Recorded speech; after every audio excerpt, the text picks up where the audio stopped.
આજરોજ NSUI દ્વારા વિરોધ પ્રદર્શન કરવામાં આવ્યું.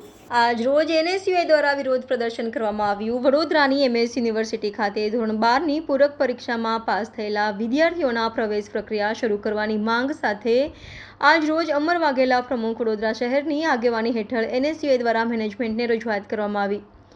ડીન ના હોવાથી ડુપ્લિકેટ નોટો નાખવામાં આવી. કોમર્સ ફેકલ્ટી ખાતે મેન બિલ્ડિંગ ખાતે વારંવાર રજૂઆત કરવા છતાંય કોઈ નિકાલ નહીં થતા આજે ફરીથી નોટોથી વિરોધ કરવામાં આવ્યો. Reporter Rahul Rajput, van news, Vadodara.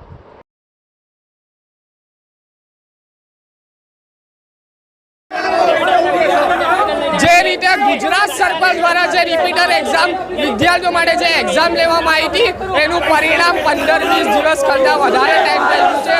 એ છતાં પણ હાલમાં યુનિવર્સિટીમાં એડમિશન ચાલુ કરવામાં આવ્યા નથી, કારણ કે MS યુનિવર્સિટીના સત્તાધીશો પ્રાઇવેટ કોલેજોના દલાલો બની ગયા છે એવું અમને લાગી રહ્યું છે. તો આજે ચલણી નોટો ઉછાળીને ખાનગી યુનિવર્સિટીના જે પૈસાઓ લૂંટે છે યુનિવર્સિટીના સત્તાધીશો, એનો વિરોધ કરવામાં આવે છે.